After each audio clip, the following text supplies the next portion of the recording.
Magandang gabi, kapatid.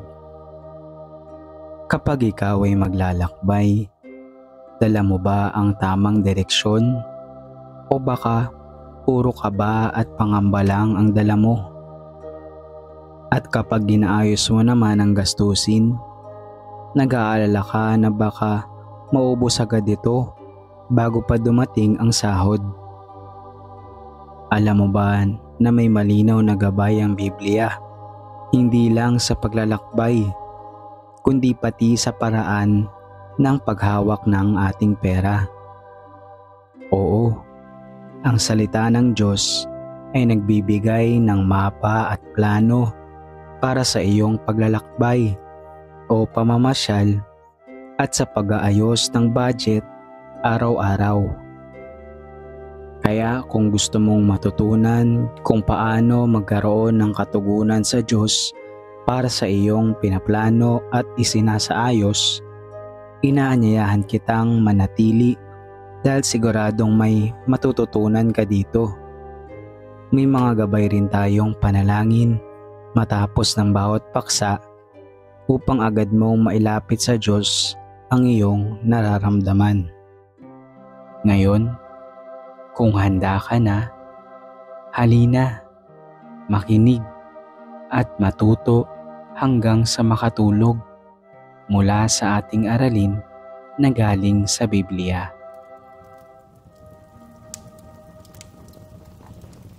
Saan hahanapin sa Biblia sa panahong ikaw ay maglalakbay? Awit chapter 119. Ang awit 119 ang pinakamahabang kabanata sa buong Biblia na binubuo ng 176 na talata. Isa itong acrostic poem. Ang bawat seksyon ay nagsisimula sa sunod-sunod na titik ng alpabetong Hebreo. Naririto ang nilalaman ng kabanata na hinati ayon sa mensaheng nais nitong ipabatid. Una, sa panahong ikaw ay maglalakbay, ang kanyang salita ang ating gabay. Sabi sa verses 59 hanggang 60, tinanong ko ang sarili kung ano ang nararapat. Ang tugon sa katanungay, sundin ko ang iyong batas. Kaya ako'y nagdumali upang hindi na mabalam sa hangad kong masunod na ang bigay mong kautusan. Sa verse 105 naman ay ito ang sinabi. Salita mo'y isang tanglaw na sa akin ay patnubay. Sa landas kong daraanan, liwanag na tumatanglaw. Sa verse 133, sang-ayon sa pangako mo, huwag mo kong hahayaang mahulog sa gawang mali at ugaling mahahalay. Pangalawa, sa panahong ikaw ay maglalakbay, panatilihin ang kalinisan at integridad. Sa verse 9 ay ito ang sinasabi. Paano mapapanatiling malinis ang pamumuhay ng sinumang tao sa kanilang kabataan sa pamamagitan ng pagsunod sa banal mong kautusan? Sa verse 37 ay ito ang sinasabi. Ilayo mo ang pansin ko sa bagay na walang saysay, at ayon sa pangako mo'y pagpalain akong tunay. Sa verse 101 naman ay ito ang sinasabi. Hindi ko gustong matutuhan ng ugaling masasama. Ang hangad ko na masunod ay ang iyong sinalita. Pangatlo, sa panahong ikaw ay maglalakbay, humingi ng proteksyon sa Diyos at kapanatagan sa gitna ng panganib. Ito ang sinasabi sa verse 110 ng kabanata. Sa akin ay mayroong handang patibong ang masasama, ngunit ang iyong kautusan ay hindi ko sinisira. Sa verse 114 ay ito ang sinasabi. Ikaw lamang ang muog ko at matibay na sanggalang. Ang pangako mo sa akin ay lubos kong aasahan. Sa verses 116 hanggang 117 ay ito ang sinasabi. Ang lakas na pangako mo upang ako ay mabuhay. Ibigay mo't ang pag-asa ko ay hindi mapaparam. Upang ikaw ay maligtas, ingatan mo ako, O Diyos. Ang pansin ko'y itutuon sa bigay mong mga utos. Sa verse 165 ay ito ang sinasabi. Ang magmahal sa utos mo'y mapayapaya ang buhay. Matatag ang taong ito at hindi na mabubuwal. Ika-4. Sa panahong ikaw ay maglalakbay, ang Diyos ang gawing aliw. Ito ang sinasabi sa verse 50 ng kabanata. Sa gitna ng kahirapan, ang nadama ko ay aliw, pagkat buhay ang natamo sa pangako mo sa akin. Sa verse 52 ay ito ang sinasabi. Bumabalik sa gunita ang payo mo noong araw. Ito, Yahweh, sa lingkod mo ang dulot ay kaaliwan. Sa verse 62 ay ito ang sinasabi. Gumigising akong lagi pagsapit ng hating gabi. Sa matuwid mong paghatol, lagi kitang pinupuri. At sa verses 76 hanggang 77 ay ito naman ang sinasabi. Aliwin mo sana ako niyang pag-ibig mong lubos, katulad ng binitawang pangako sa iyong lingkod. Sa akin ay mahabag ka, at ako ay mabubuhay. Ang lubos kong kasiyahay na sa iyong kautusan. Sa verse 92 ay ito ang sinasabi. Kung ang iyong kautusay di bukal ng aking galak, namatay na sana ako sa dinanas na paghihirap. At sa verse 164 ay ito ang sinasabi. Araw-araw, 7 beses akong nagpapasalamat sa lahat ng katulang matuwid mong iginawad. Pang-5. Sa panahong ikaw ay maglalakbay, sa Diyos sumunod at magtiwala. Ito ang sinasabi sa verse 18 ng kabanata. Buksan mo ang paningin ko, pagkat nananabik masdan, kabutihang idudulot sa akin ng iyong aral. Ito naman ang sinasabi sa verse 32 ng kabanata. Ang lahat mong mga utos ay malugod kong susundin, dahilan sa pangunawang ibibigay mo sa akin. Ito naman ang sinasabi sa verses 33 hanggang 36 ng kabanata. Ituro mo, O Yahweh, layunin ng kautusan, at iyan ang susundin ko habang ako'y nabubuhay. Ituro mo ang batas mo't sisikapin kong masunod. Buong pusong iingatan at susundin ko ng lubos. Sa pagsunod sa utos mo, ako'y iyong pangunahan, pagkat dito nakakamtan ang ligayang inaasam. Itulot mong hangarin ko na sundin ang iyong utos, higit pa sa paghahangad na yumaman akong lubos. Sabi naman sa verse 57, Ikaw lamang, O Yahweh, ang lahat sa aking buhay, kaya ako'y nangangakong susundin ng kautusan. At sa verse 176 ay ito ang sinasabi. Para akong isang tupa na nawala at nawalay, hanapin mo ang lingkod mo, ako ngayon ay lapitan. Pang-6. Sa panahong ikaw ay maglalakbay, magandang impluensya ang mabubuting kasama. Sa verse 63 ay ito ang sinasabi. Tapat akong kaibigan nang sa iyo'y naglilingkod. mga taong buong pusong sa utos mo'y sumusunod. Sa verse 74 ay itong sinasabi, ang sa iyo'y natatakot kapag ako ay nakita, matutuwa sa lingkod mong sa iyo ay umaasa. At sa verse 79 naman ay ito ang sinasabi, sa akin ay magsilapit ang sa iyo ay may takot, maging yaong mga tao na alam ang iyong utos. Samahan mo ko para sa isang maikling panalangin, batay sa Awit chapter 119, sa panahong ikaw ay maglalakbay. Panginoon, buksan mo po ang aking mga mata upang makita ko ang iyong mga kahangahangang gawa. Ikaw pong aking kublihan at kalasag. Ipanatag mo ko at alalayan ayon sa iyong pangako. Ilawan mo po ang aking nilalakaran at bigyang liwanag ang aking landas. Ituwid mo po ang aking mga hakbang ayon sa iyong salita at huwag tulutang manaig ang kasamaan.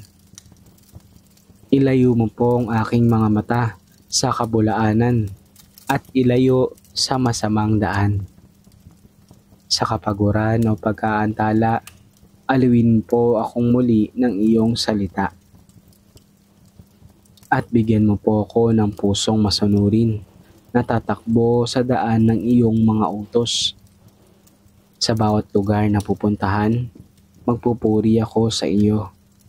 At kung ako man ay maligaw, hanapin mo ang lingkod mo. Sa pangalan ni Jesus, Amen. Kawikaan, chapter 3 hanggang 4. Ang Kawikaan chapter 3 at 4 ay puno ng karunungan para sa isang naglalakbay sapagkat tinatalakay nito ang pagtitiwala, patnubay, at kaligtasan mula sa Diyos sa lahat ng pinupuntahan ng tao. Naririto ang mga koneksyon patungkol sa panahong ikaw ay maglalakbay. Una, sa panahong ikaw ay maglalakbay, sa Diyos humingi ng patnubay. Ito ang sinasabi sa Kawikaan chapter 3 verses 5 hanggang 6. Kayawe ka magtiwala, buong puso at lubusan, at huwag kang mananangan sa sariling karunungan. Sa lahat ng iyong gawain, siya nga'y alalahanin, upang ika'y patnubayan sa iyong mga tatahakin. Sabi naman sa Kawikaan chapter 4 verses 25 hanggang 26, palaging sa hinaharap ang pukol ng iyong tanaw. Ituon ng iyong pansin sa iyong patutunguhan. Siyasatin mong mabuti ang landas na lalakaran. Sa gayon ang lakad mo ay laging matiwasay. Pangalawa, sa panahong ikaw ay maglalakbay, sa Diyos humingi ng proteksyon at kapanatagan. Sabi sa Kawikaan chapter 3 verses 21 hanggang 23, aking anak, karunungan at hinahon ay huwag mong iwawala. Huwag babayaang makaalpas sa isipan at gunita, pagkat dulot nito'y masagana at marangal na pamumuhay. At kung magkagayoy, lalakad kang matiwasay. Sa landas mo'y hindi ka matatalisod. Sabi naman sa Kawikaan chapter 3 verses 24 hanggang 26, sa lahat ng iyong lakad, wala kang aalalahanin. Sa lahat ng pagtulog mo ay masarap at mahambing. Kahit tampas nitong bagyo ay dumating ng biglaan, hindi ka mababagabag tulad ng mga mangmang. Pagkat tiwala kang si Yahweh ang kagapay mo, at di niya hayaang sa bitag ikay masilo. Pangatlo, sa panahong ikaw ay maglalakbay, panatilihin ang pananampalataya at integridad. Sabi sa Kawikaan chapter 4 verse 23, ang puso mo'y ingatang mabuti at alagaan, pagkat iyan ang siyang bukal ng buhay mong tinataglay.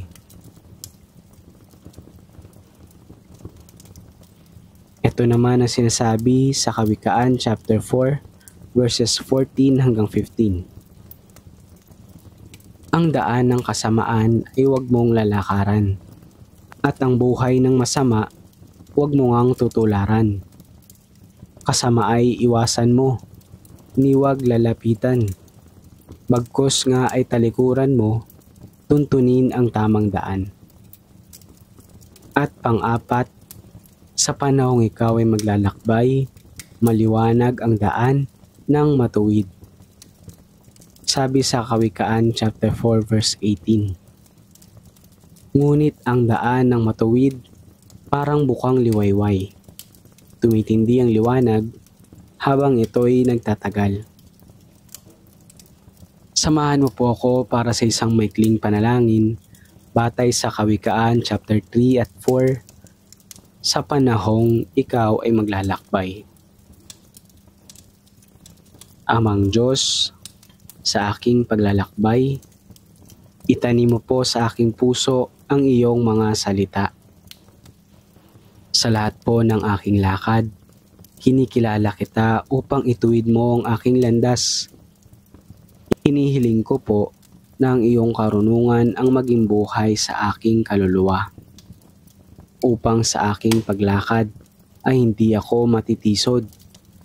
Bigyan mo po ako ng kapayapaan at kapanatagan sa anumang panahon. Panginoon, tulungan mo po akong lumakad sa landas ng matuwid na tulad ng maningning na liwanag. Ingatan mo po ang aking puso at ituon ang aking mga mata sa tamang direksyon. Huwag mo po akong hayaang pumasok sa daan ng masama, kundi gabayan ng iyong kalooban. Ikaw po ang aking proteksyon, ang aking patnubay, at ang aking gabay. Sa pangalan ni Jesus. Amen. Bago tayo magpatuloy, inaanyayahan kitang makiisa sa comment section at ibahagi ang iyong testimonya at mga panalangin. Sama-sama nating ipapanalangin ito. Pwede ka ring magmungkahi ng topics o format na gusto mong mapakinggan. Susubukan ko mag-reply at gawin ang narekomenda mo sa mga susunod nating ipapalabas. Kung gusto mong suportahan ang ginagawa ko sa channel na ito, maaari mo itong gawin sa pamamagitan ng pag-like, pag-subscribe at pag-share ng video na ito sa mga mahal mo sa buhay na nais mo ring makatanggap ng mensahe mula sa Diyos sa mga oras na ito. Pagpalain ka nawa ng Diyos. Saan hahanapin sa Biblia sa panahong inaayos mo ang mga gastusin? Marcos chapter 4. Ang Marcos chapter 4 ay naglalaman ng ilang parabola ni Jesus na nagtuturo tungkol sa kaharian ng Diyos. Kasama na rito ang maraming aral patungkol sa pananalapi at pag-aayos ng gastusin. Naririto ang nilalaman ng kabanata patungkol sa ating tema. Sa Marcos chapter 4 verses 1 hanggang 20, ibinahagi ang talinghaga tungkol sa mga hasik. Naririto ang nilalaman ng mga talata. Muling nagturo si Jesus sa tabi ng lawa ng Galilea, at dahil sa dami ng taong nakapalibot sa kanya, sumakay siya sa isang bangka at doon umupo, habang ang mga tao na may nasa dalampasigan. Marami siyang itinuro sa kanila sa pamamagitan ng mga talinghaga. Sinabi niya, Makinig kayo, may isang magsasakang naghasik ng binhi. Sa kanyang paghahasik, may mga binhing nahulog sa tabi ng daan.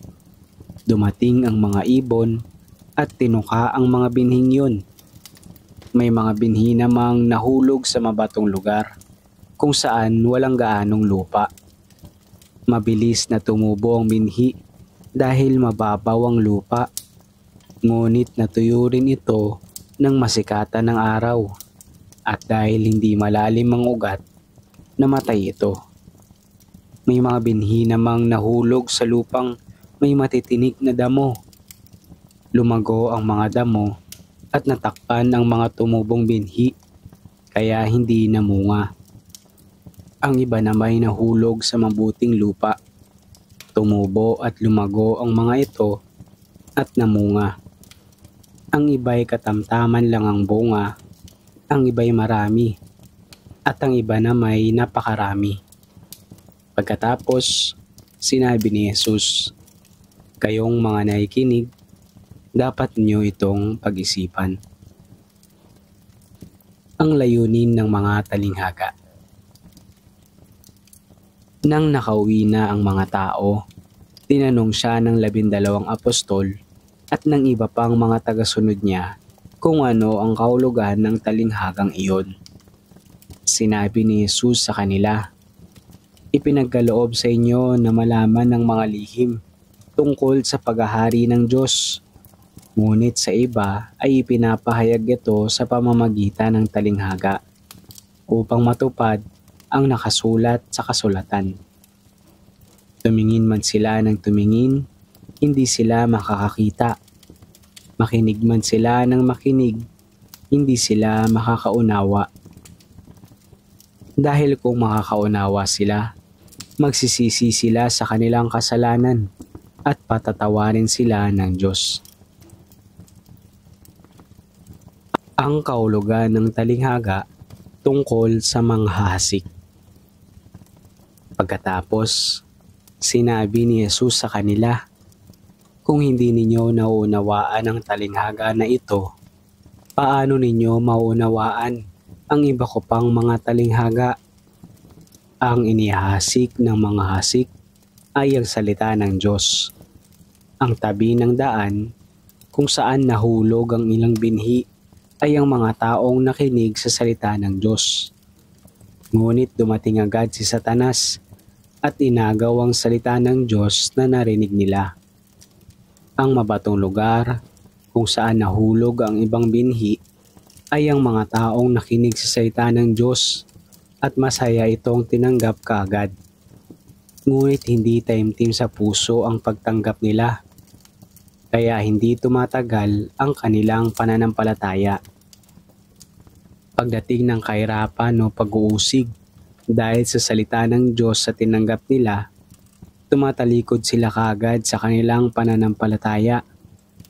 Ang lupang may matitinig na damo kung saan nahulog ang iba pang binhi ay ang mga taong nakinig sa salita ng Diyos.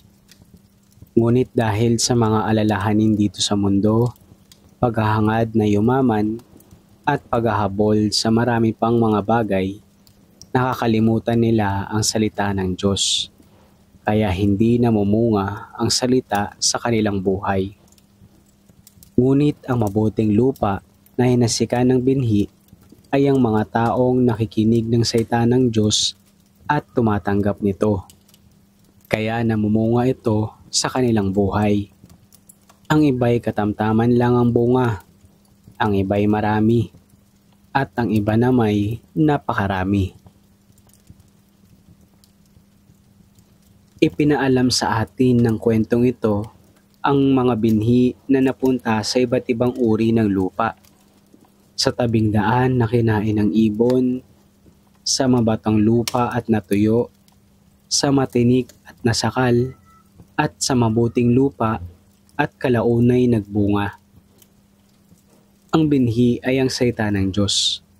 Ang iba't ibang lupa ay nagpapakita ng pagtanggap ng tao sa salita ng Diyos. Pangalawa, sa Marcos chapter 4 verses 21 hanggang 25, Ibinabahagi naman sa atin dito ang talinghaga tungkol sa ilaw. Naririto ang nilalaman ng mga talata. Sinabi pa ni Jesus sa kanila, walang taong nagsindi ng ilaw at pagkatapos ay tatakpan ng takalan o ilalagay sa ilalim ng higaan. Sa halip, inilalagay ang ilaw sa patungan. Ganoon din naman, walang nakatagong hindi malalantad at walang lihim na hindi mabubunyag.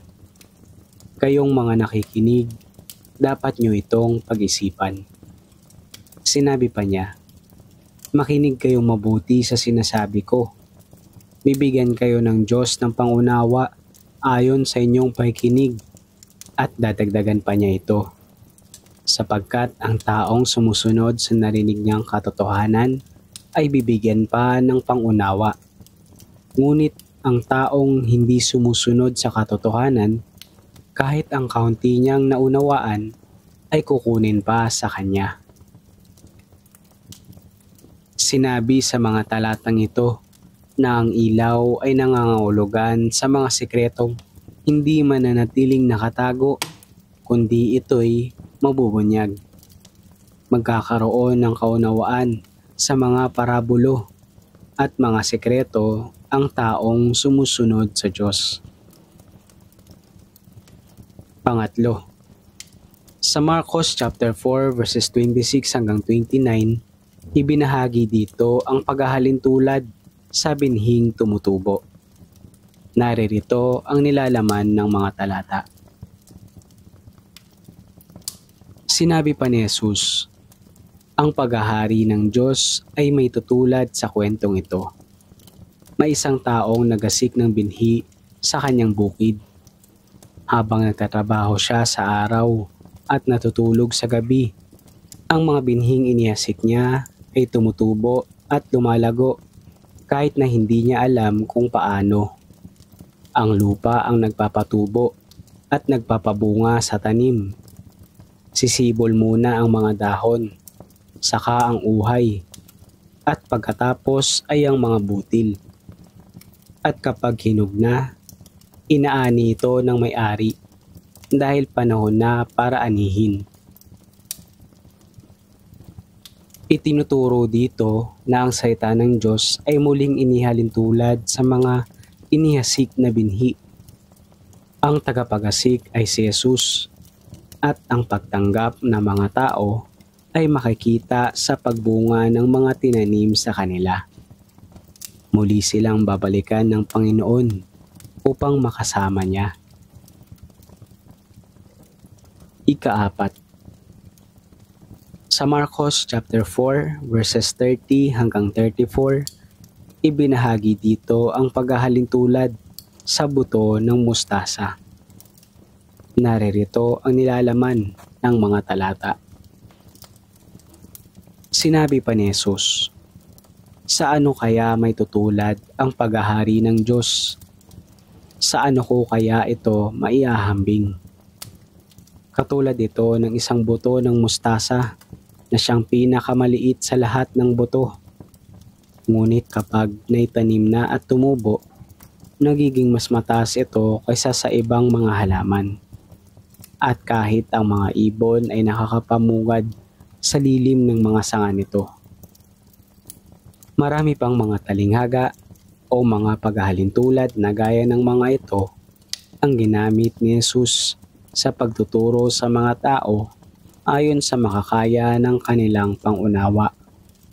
Hindi siya nangangaral sa mga tao nang hindi gumagamit ng talinghaga, pero ipinapaliwanag naman niya sa mga tagasunod niya kapag sila-sila na lang.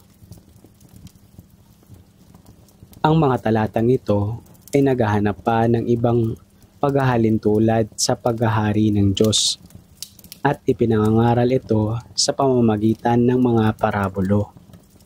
Ang mga parabolong parenesenta ay hindi madaling maintindihan, kaya importante na sumunod sa Diyos tulad ng sinabi sa verses 24 hanggang 25 upang madagdagan ang pangunawa. Ang mga parabolong ito ay imbitasyon ng magandang pangako ng Diyos at buong pagkaranas nito kung tayo ay sumusunod sa Kanya, lalo na sa pamamahala ng Kanyang mga ipinagkatiwala. Ang buto ng mustasa ang salita ng Diyos na kahit sa maliit nitong itsura ay lumalaki sa ibang mga halaman. Hindi mahalaga kung paano mo natanggap ang salita ng Diyos. Ang kakapiranggot na natanggap mo ay maaaring maging silungan at sandalan ng mga nangangailangan ring makaparinig ng salita ng Diyos kung ito ay lalago at mamumunga. Ano ang sinasabi ng Marcos chapter 4 sa panahong inaayos mo ang mga gastusin? Bibigyan kita ng mga praktikal na aplikasyon sa usaping kaperahan at paggastos nito ayon sa kabanata, kasamang eksaktong talata na pwede mong balikan. Una, isalig ang sarili sa Diyos, hindi sa pera. Ayon sa Marcos chapter 4 verses 14 hanggang 20. Hindi natin may sasakatuparan ang tunay na layunin sa mundong ito dahil sa sobrang pag-iisip sa mga alalahanin natin sa mundo, sa paghahangad na yumaman at paghahabol sa marami pang mga bagay. Sa pag-ayos natin ng gastusin, alalahanin na higit na mahalaga na mamunga ang salita ng Diyos isa sa mga material na bagay. Pangalawa, kailangan ng malawak na pag-unawa sa pag-aayos ng gastusin. Ayon sa Marcos chapter 4 verses 21 hanggang 25. Madadagdagan ng pangunawa ng mga taong sumusunod sa naririnig niyang katotohanan mula sa Diyos. Hindi lang ito mga pang-espiritual na pangunawa, kundi sa pamumuhay natin sa mundong ito, kasama ang pamamahala sa ipinagkatiwala sa ating kaperahan. Pangatlo, may panahon para sa pagtatanim, sa pagpapahinga, at sa pag-aani. Ayon nito sa Marcos chapter 4 verses 26 hanggang 29. Ipinapanawagan ng Diyos na hindi kailangang mag-alala ng mga sumusunod sa Kanya ang pag-aayos ng gastusin sa bawat pagkakataon. May panahon upang magtrabaho o kumita. May panahon upang isaayos ang mga gastusin. May panahon upang lasapin ang bunga at gastusin ang pinaghirapan. At may panahon din naman upang magpahinga. Sa Kanyang ganap na oras, tayo ay magtiwala. Pang-apat, magtanim kahit maliit pa ang puhunan. Base ito sa Marcos chapter 4 verses 30 hanggang 34. Hindi hadlang ang maliit na halaga upang magsimula sa pagtatanim. Marami na lalo sa panahon ngayon ng ligtas, legal, at makakapagsimula ka kahit sa maliit na halaga. Gaano ka man magsipag, tandaan na ang Diyos ang nagpapabunga ayon sa Kanyang mabuting kalooban. Magtiwala ka lang. Panglima, responsableng pamamahala sa ipinagkatiwala. Ito ang nagsisilbing mensahe ng kabuuang tema ng kabanata. Laging tandaan na ang perang inaayos para sa iyong mga gastusin ay nagmula sa Diyos. Nakikita niya tayo at hindi pinapabayaan kung tayo ay magtitiwala sa Kanyang kaparaanan. Hindi tayo mapagkakatiwalaan sa malaki kung nabibigo na tayo sa maliit pa lamang. Halina't samahan akong manalangin batay sa Marcos chapter 4 sa panahong inaayos mo ang mga gastusin. Ama naming Diyos, salamat po sa mga aral na ibinigay ni Jesus patungkol sa pangasiwa ng panggastos na iyong ipinagkatiwala. Tulungan mo po ako na maging mabuting katiwala. Bigyan mo po ako ng pangunawa sa tamang pamamahala dito at magtiwala sa tamang oras ng pag-ani at pagtatanim nito. Panginoon, alisin mo po ang mga hadlang na nasa paligid ko, ang mga tinik ng pagkahumaling at pag-aalala na sumasalakay sa pagunlad ng aking mga iniipon at pinaplano. Bigyan mo po ako ng liwanag upang malinaw na makita ang pag-aayos at paglatag sa aking budget. Huwag mo pong itago sa akin ang mga gandang plano sa dilim, kundi gawin itong kapaki-pakinabang at maging daanan din ng pagpapala sa iba. Gabayan mo po ako sa bawat takbang, sa aking pagsisimula mula sa maliit na binhi hanggang sa paglaki nito at pagbunga. Hindi lang po para sa aking sarili, kundi para sa ikabubuti ng aking pamilya at ng naghihirap. Turuan mo po akong mapagkatiwalaan sa maliit hanggang sa malalaking bagay na handa kang ipagkatiwala sapagkat sa iyo nagmumula ang lahat ng kayamanan. Sa pangalan ni Jesus, ito po ang aking dalangin. Amen. Lucas chapter 19. Sa Lucas chapter 19, makikita ang kwento tungkol kay Zaccheo, isang pinuno ng mga maniningil ng buwis na sa kabila ng kanyang kasalanan ay nakatanggap ng kaligtasan matapos magsisi at magpakita ng pagbabagong buhay. Sinundan nito ng talinghaga tungkol sa 10 alipin na nagtuturo ng pananagutan sa ipinagkatiwala ng Diyos. Dito rin matatagpuan ang pagpasok ni Jesus sa Jerusalem. Siya'y sinalubong ng mga tao na may kagalakan at papuri. Ngunit siya'y tumangis sa lungsod dahil hindi nila nakilala ang panahon ng kanilang pagliligtas. Sa huli, pumasok siya sa templo at nilinis ito mula sa mga nagtitinda. Itinataguyod na ito'y dapat maging bahay dalanginan. Naririto ang buod ng bawat paksa sa Lucas chapter 19. Si Zaccheo. Lucas chapter 19 verses 1 hanggang 10. Si Zaccheo ay kilala sa pagiging taksil sa sariling bayan dahil nagsisilbi siya bilang maniningil ng buwis sa sarili niyang mamamayan at binibigay ito sa pinaglilingkuran niyang mga nanakop sa kanila. Nang makatagpo niya si Jesus, ganap siyang nagbago. Ibinalik niya ng 4 na beses sa mga niloko niya ang mga kinuha niya sa kanila at nagbigay ng kalahati ng kanyang yaman sa mahihirap bilang pagpapakita ng kanyang pagtitiwala sa Diyos at hindi sa salapi. Ang talinghaga tungkol sa 3 alipin.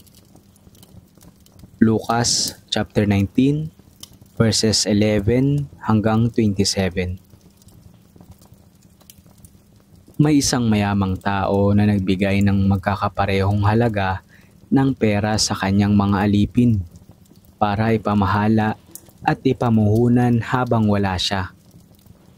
Ang mga tapat na alipin ay nagparami ng kanilang hawak at sila'y pinarangalan. Ang isa naman ay itinago lang ang pera at hindi ginastos ito ng mabuti. Kaya siya ay sinaway at kinuha pa ang iilan na lamang na nasa kanya. Ang matagumpay na pagpasok ni Jesus sa Jerusalem.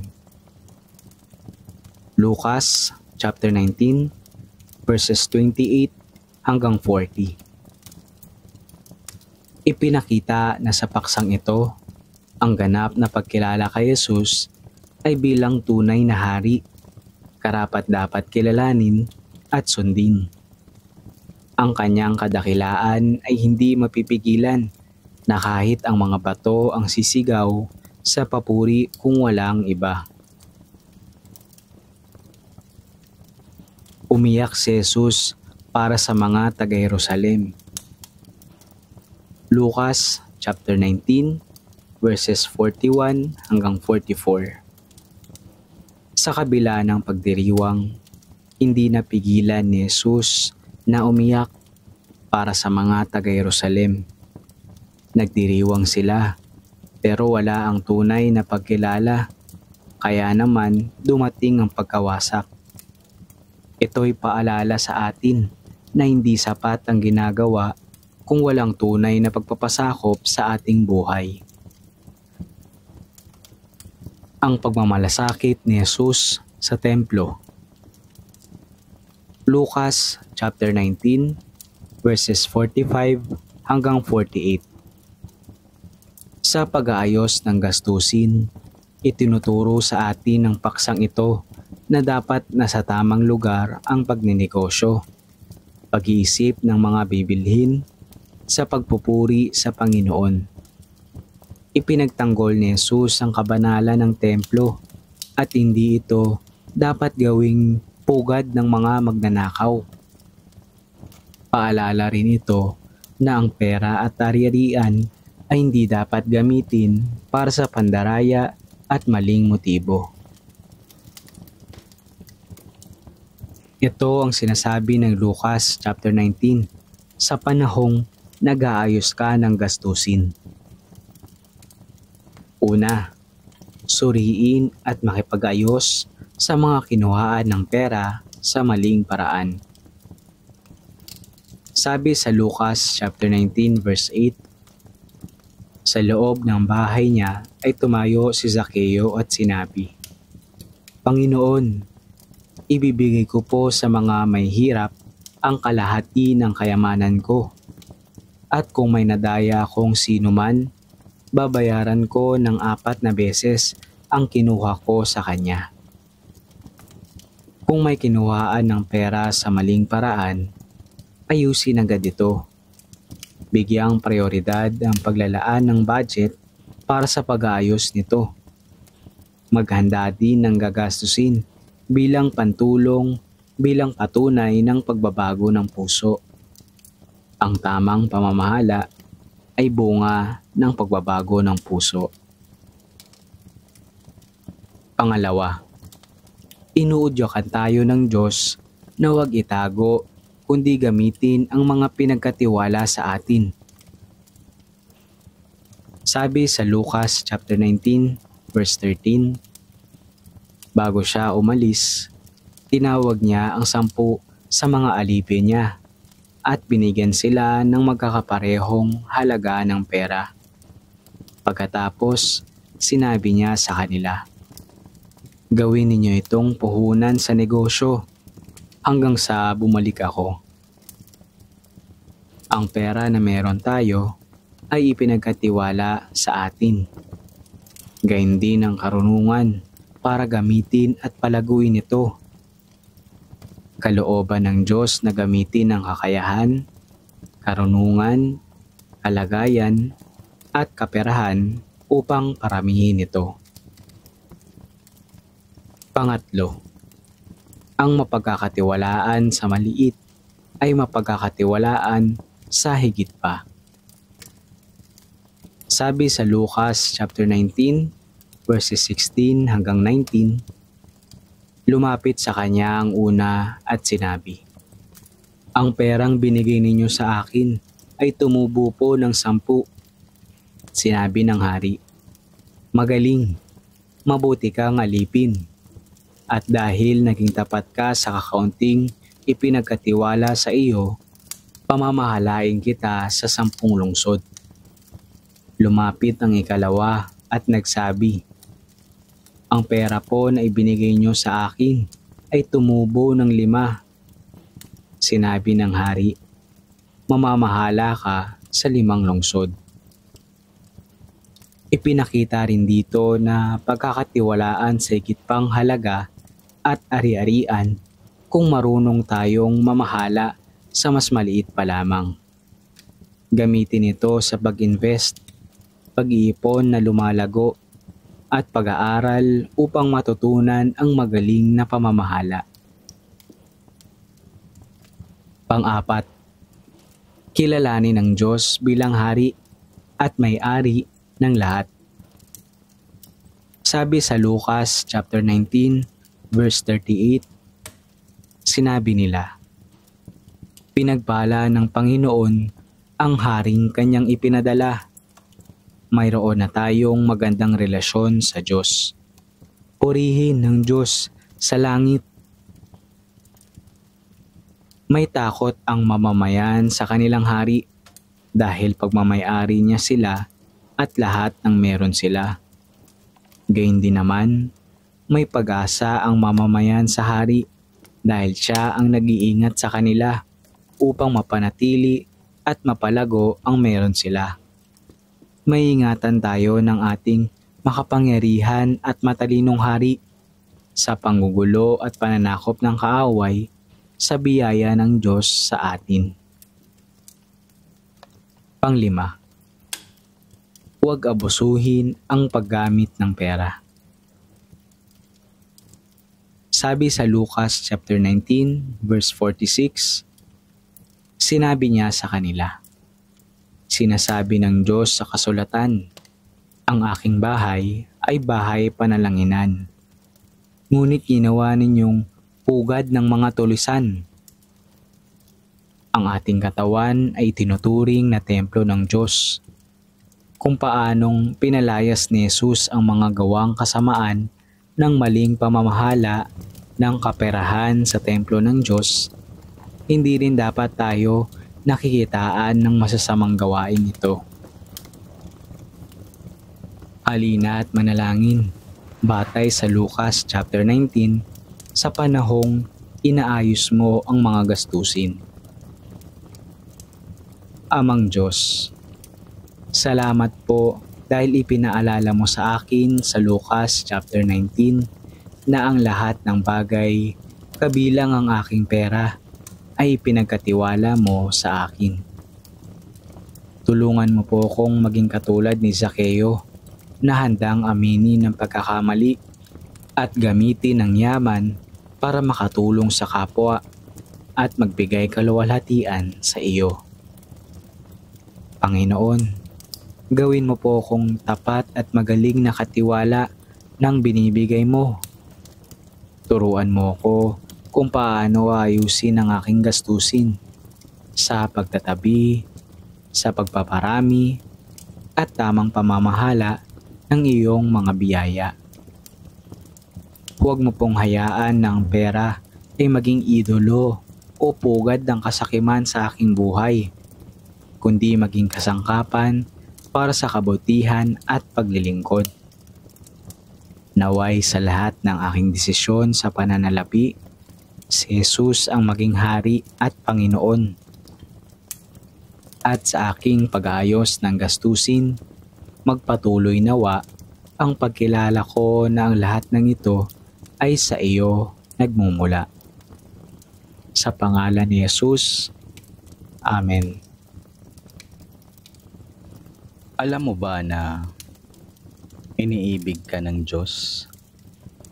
Sabi sa Juan chapter 3 verse 16, sapagkat gayon na lamang ang pag-ibig ng Diyos sa sangkatauhan, kaya't ibinigay niya ang kanyang kaisa-isang anak upang ang sino mang sumampalataya sa kanya ay hindi mapahamak kundi magkaroon ng buhay na walang hanggan.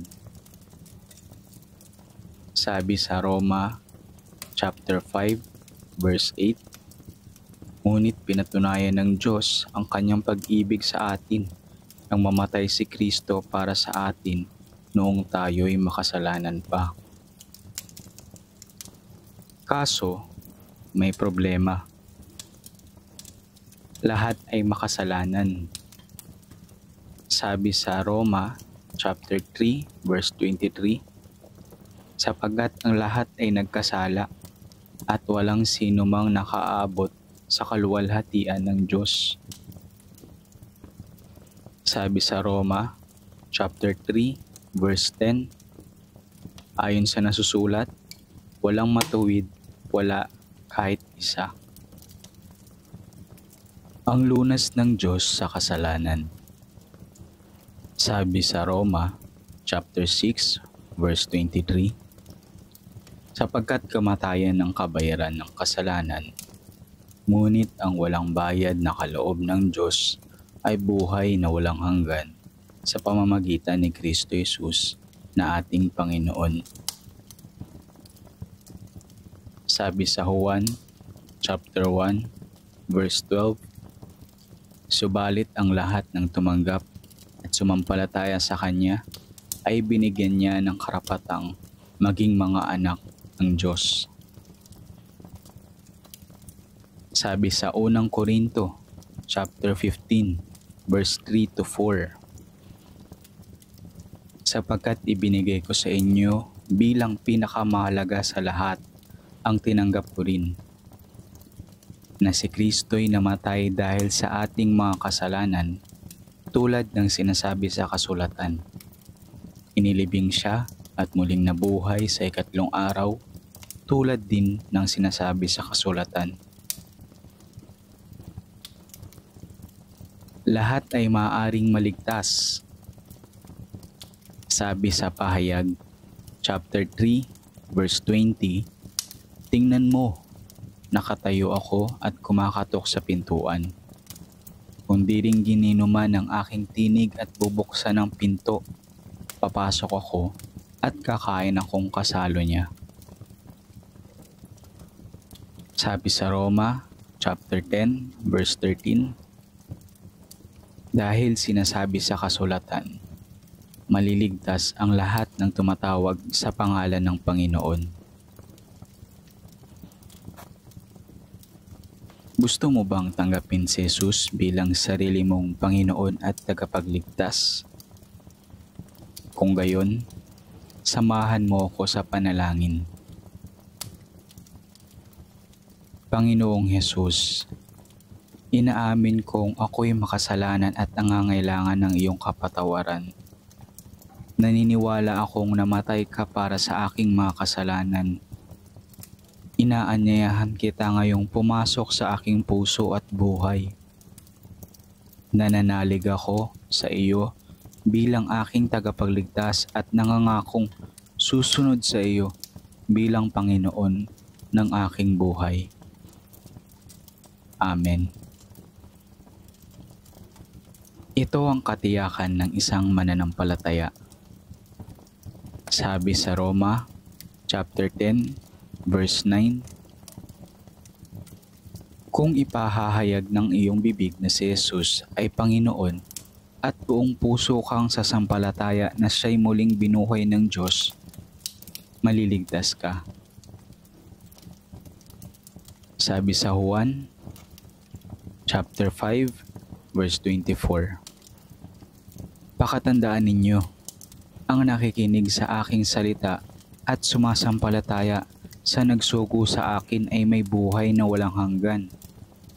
Hindi na siya hatulan, kundi nakatawid na siya sa buhay mula sa kamatayan. Sabi sa Juan, chapter 20, verse 31, ngunit ang mga nakasulat dito ay isinulat upang kayo'y sumampalataya na si Jesus ang Kristo, ang anak ng Diyos, at sa pagsampalatayang iyon ay magkaroon kayo ng buhay sa pamamagitan niya.